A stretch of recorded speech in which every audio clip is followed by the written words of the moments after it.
Some cards are good and some cards are bad, or so shills like KM Best would have you believe.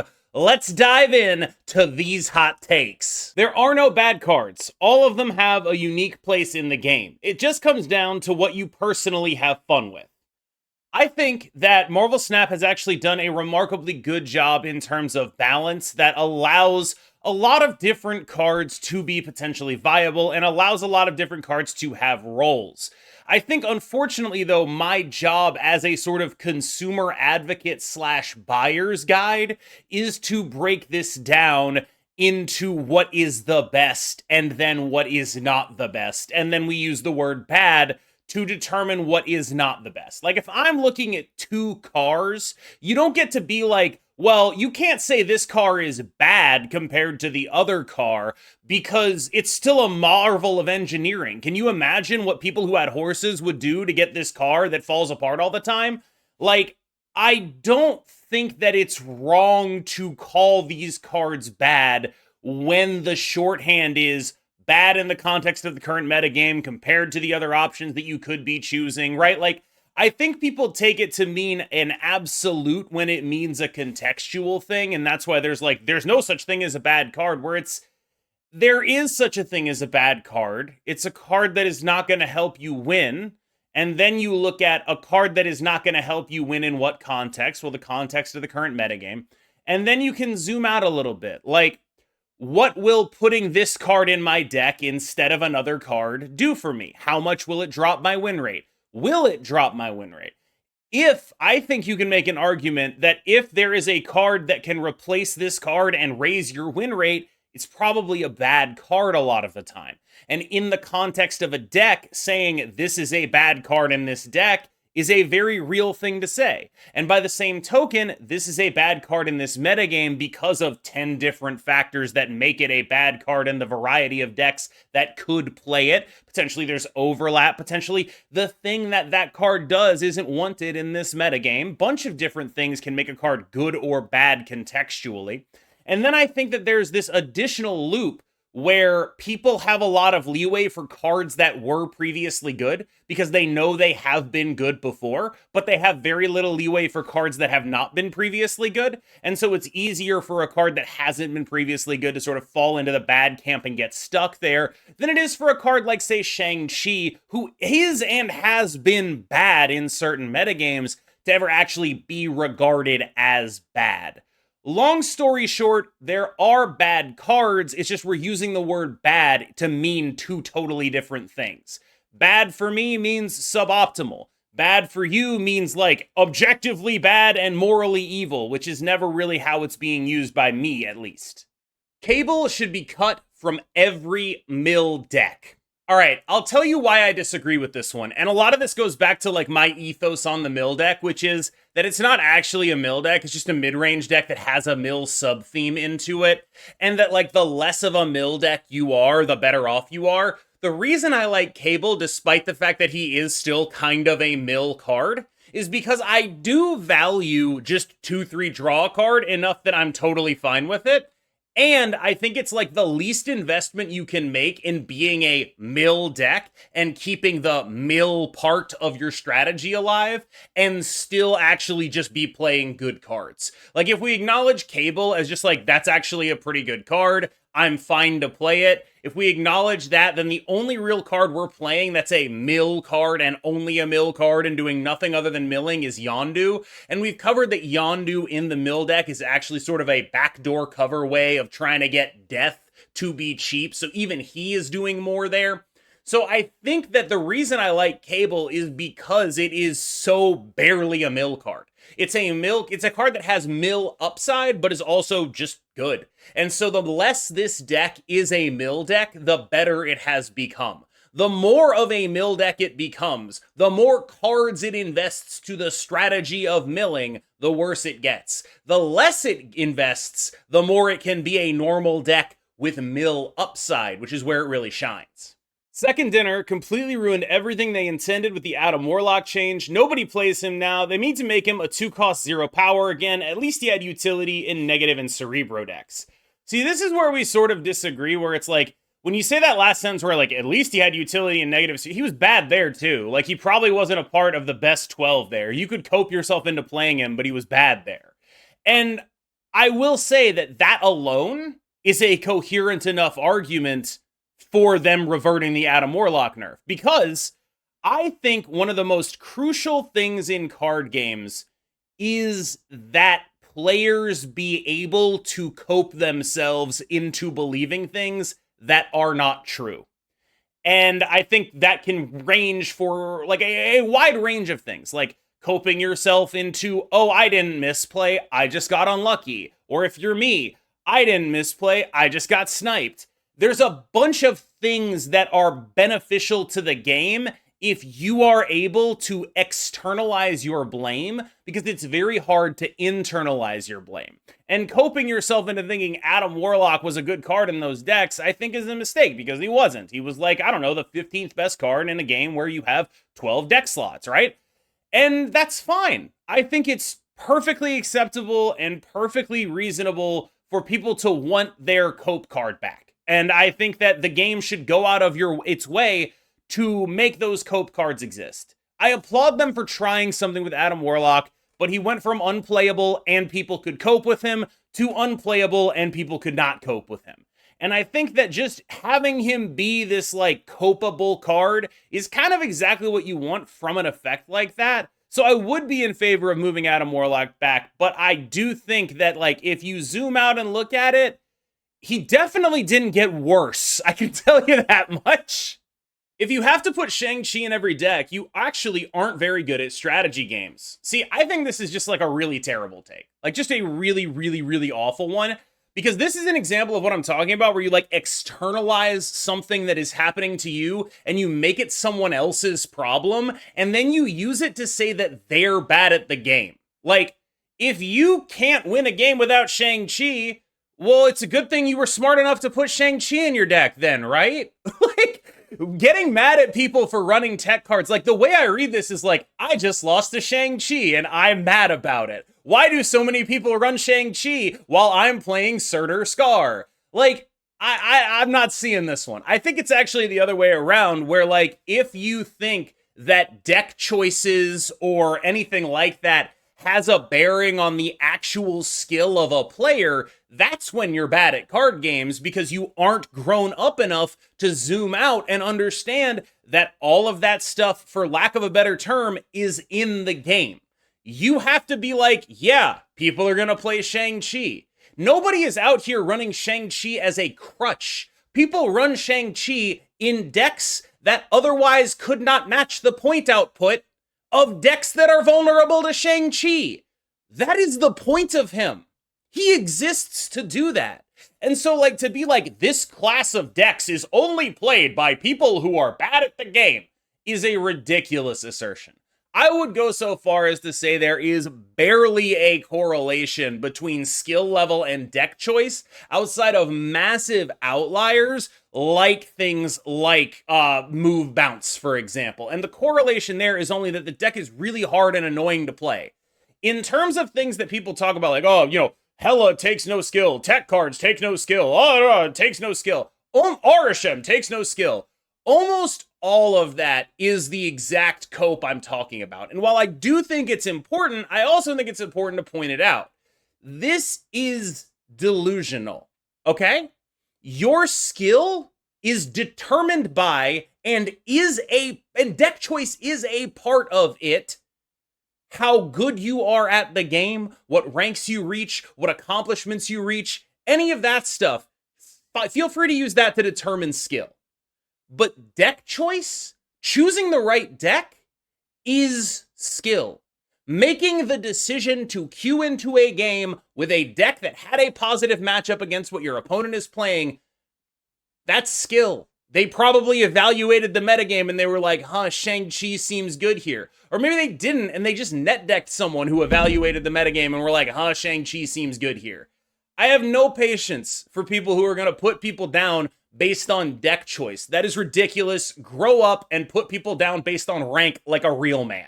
A little bit of a duality of man going on here. If and when they do add a new permanent mode, most people will probably play it for a week to a month and then drop it forever, combined with really need one of those short-term game modes to become permanent. Ranked is boring, no rewards after 100, and Conquest really needs some quality of life changes, otherwise it's a slog.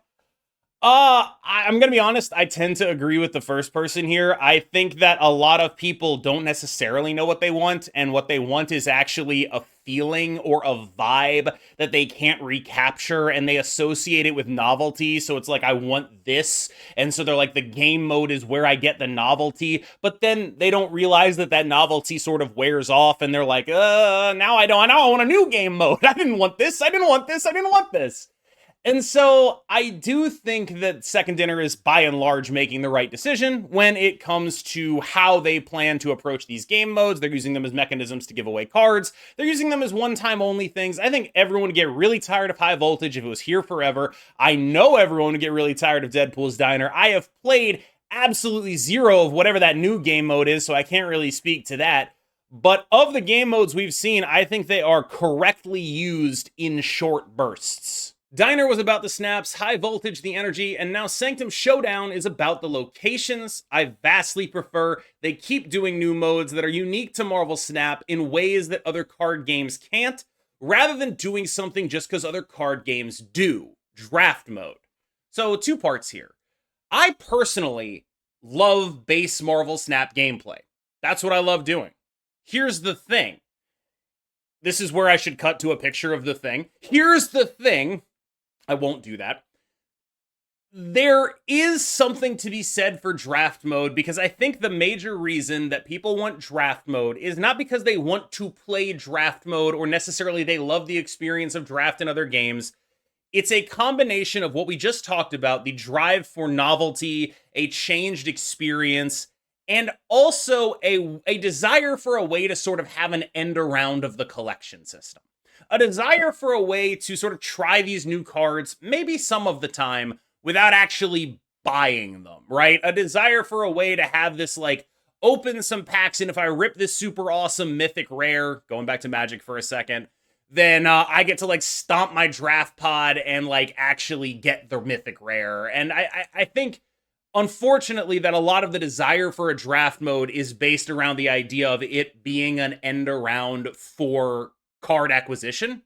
And I think that ultimately that is a mistake, and what would need to change is the card acquisition. Like, even if draft mode could serve as a band-aid, it would be the kind of band-aid that in Magic vastly benefits only the high skill players who are already generally enfranchised. Are you going infinite in these drafts, collecting all your cards, winning a bunch of stuff on Magic the Gathering Online, stuff like that?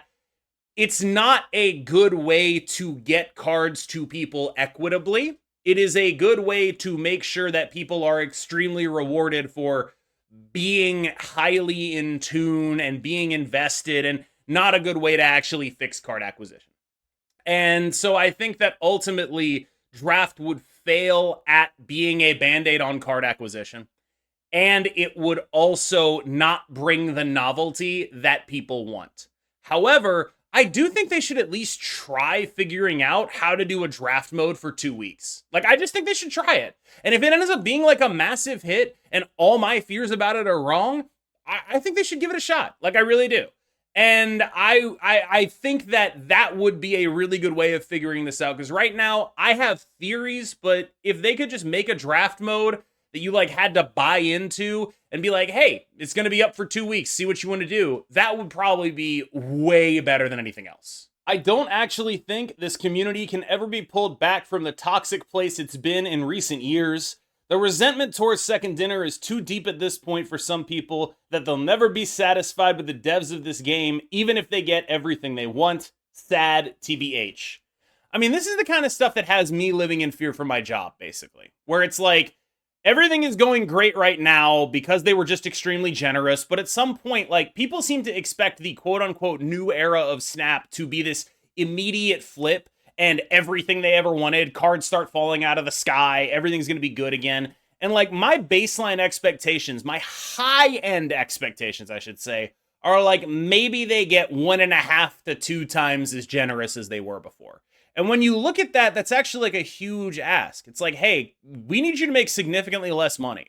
We need you to like risk immediate chance at making more money in order to theoretically boost a player base and make that money back in the future. That's a big risk for them to take, even at like 1.5 to 2 times the generosity that they were at. And then I see people talking about like being 7 times as generous. And it's like, I don't think that can happen. And I did a video about that, but I just don't think that's a realistic thing to hope for, to ask for, to think will happen. And part of me thinks that, like, in some ways, Second Dinner set themselves up for this by messaging towards this new era of Snap and having the first act be, like, an incredibly generous compensation.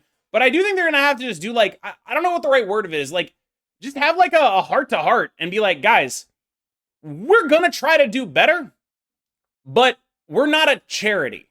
Like, we are a company that needs to make money. And we're not going to just start Runeterraing up this game just because you guys got really mad at us. So please don't expect this game to be Runeterra, because if you look at Runeterra, you can tell why we don't want this game to be that. And I just think that maybe they just need to sit down and like actually have that conversation with the community where it's like, guys, we're going to try to do better in this new era. We're going to try to be more responsive to player feedback. We're going to do what we can to make some of the mistakes of the past no longer be the mistakes of the now or the future. But the fundamentals here are the same. We're talking about a multiplier that is much smaller than X3 or X7 on the generosity scale. And I just sort of think that a lot of people I almost feel like it's on purpose. Like people are setting themselves up to be disappointed by getting their expectations so high so they can blame someone when those expectations aren't met. It actually freaks me out because my views and viewership and by extension, my revenue is dependent on like whether or not people play this game. And so if the community is in this permanent state of unrest, I feel like it makes it harder to onboard new players. I feel like a community full of unreasonable people makes it harder for me to grow as a human being and as a content creator. And so, yeah, I do videos sometimes where it's just like, hey guys, there's no way, we need to calm down on this because I'm afraid of backlash blowing up in my face in a real way. And, that sucks. I don't love it, but I do think that it's important to point out that I don't think people are necessarily too far gone. I'm sure some people are, but like, I think the Marvel Snap community, by and large, like, I've been in a lot of gaming communities. I don't think it's that bad. Like, there's worse for sure. Once you start capitalizing the G in gaming, you can get way worse real fast. And, I don't know. I think that I have hope, but it does require the community to be a little bit reasonable. You don't have to be 100% reasonable. You don't have to be like a shill like me, but it does require a little bit. Martyr is one of the most grossly underrated or perhaps misplayed cards in the game. I don't know if that's true. I think Martyr has like a pretty defined minimal role, which is if you're a deck that's going to fill the board up a lot, you can play her. Like, Martyr can go in your Zoo deck, but you'd probably rather play Hydra Bob. Martyr can go in your Moon Girl deck. You can talk me into that. It's just usually like you have other competition for that slot. And so in games where you aren't actually popping off, she ends up being not very good. And I think that that's actually the issue that she has, which is not like, oh my God, she's terrible, but like she's really good when everything you're doing is already what your deck wants to do. And then kind of bad when that isn't happening. And so she ends up being a win more card in the sense that if you aren't winning by a bunch, she will lose you the game. And so it's like, I don't think she's like grossly underrated or misplayed. I think she's marginally underrated because I think if you ask most people, it'd be like, that's unplayable. But like, I can see people playing her in whatever Moon Girl combo deck and it not being like the worst thing you've ever done. It's just a question of like, is that the best use of the slot? And what are the scenarios where that's the best use of the slot? And what are the scenarios where something else would have been a better choice for that slot? And how often do those things matter? And I think ultimately she ends up more on the outside of decks looking in than on the inside of decks looking out. I think it's underrated how much better general game balance got from mid 2024 onwards. There were still a few things that could have been better, but the slip-ups were smaller and got fixed faster. Night and day from 2023 Snap, where there were so many S-tier deck metas.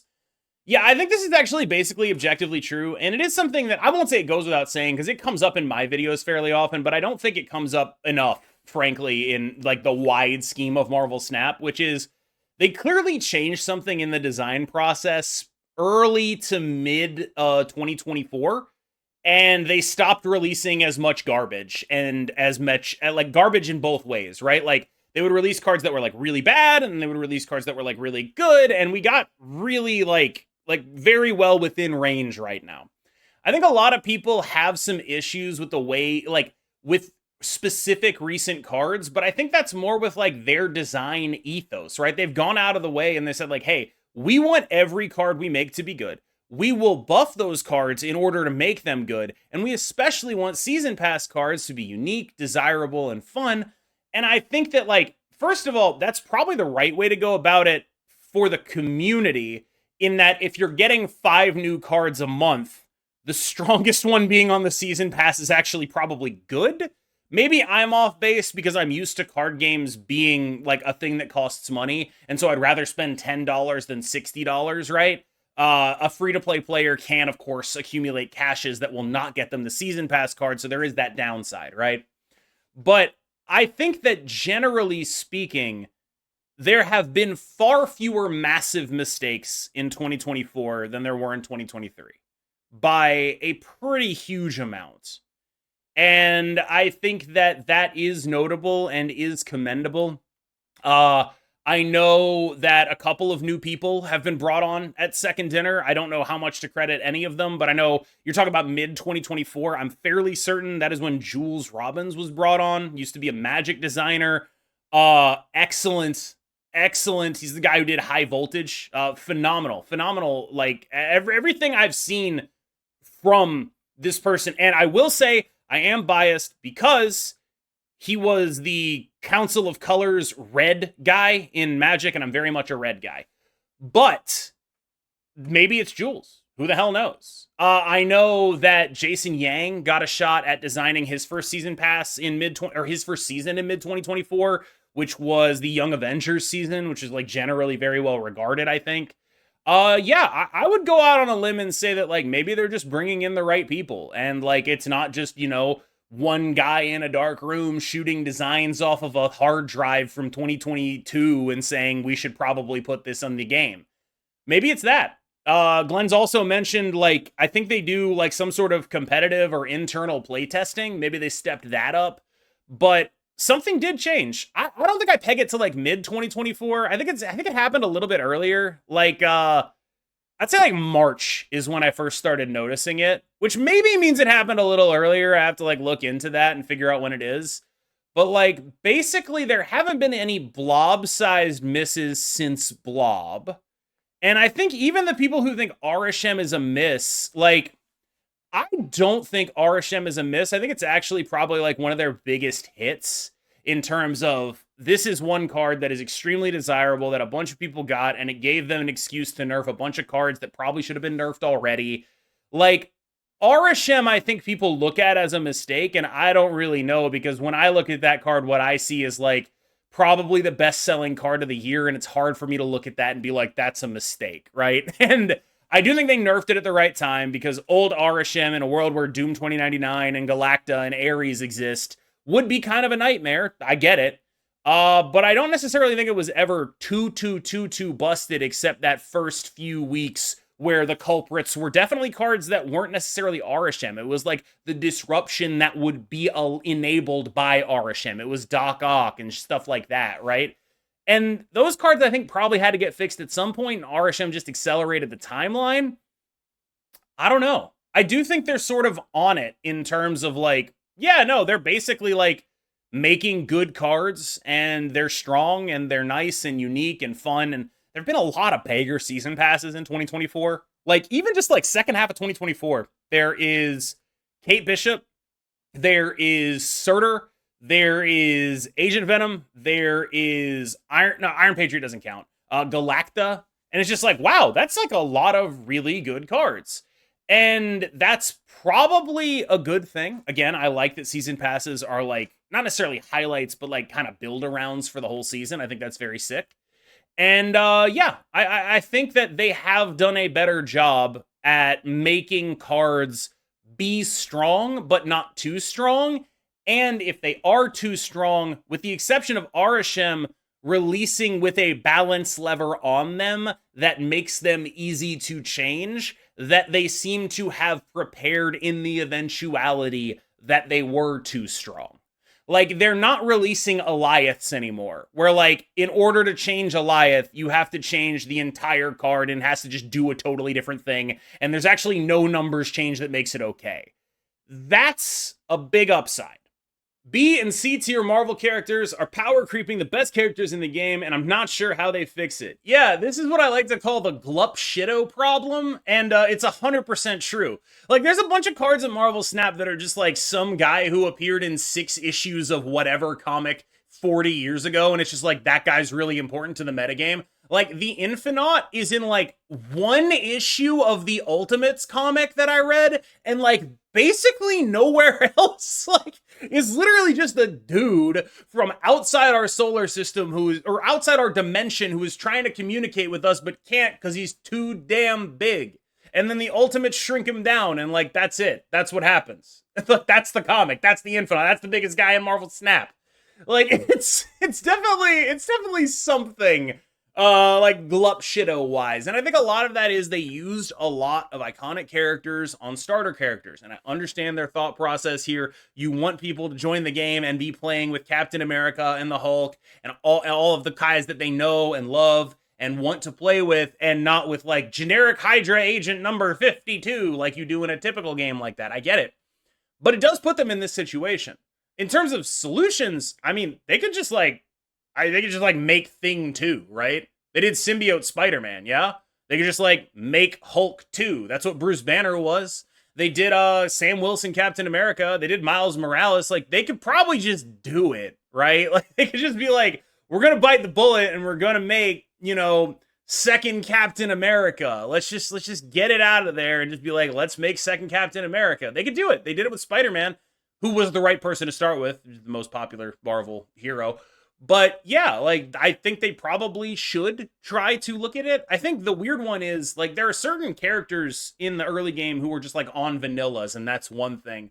But there are also characters who are, like, very well expressed in their early game cards. Like, Wolverine, for example, like, that's a great Wolverine. That's a phenomenal Wolverine design. He dies, he comes back. Rah, he's stronger. Great design. Like, I don't know how you make a different Wolverine from there. It's actually, like, kind of interesting. Like, what does a second Wolverine look like? Because that one's actually really good. It occupies a lot of the space in my head when I think of a Wolverine design. So how would I make Wolverine 2? I have no idea. I know how I would make Hulk 2 or Thing 2 or Cyclops 2, because that's effectively making the first version of that card. Because instead of it being a vanilla, you get to, like, actually do something, right? But cards like Wolverine, actually pretty surprising. Like Carnage, I don't know how you do Carnage 2. He's great right now. That's a great design. There are like some interesting things where the ones they used for vanillas, I think you could very easily re-release, but the ones they actually have designs on, I think are much harder to make like a second version of that guy.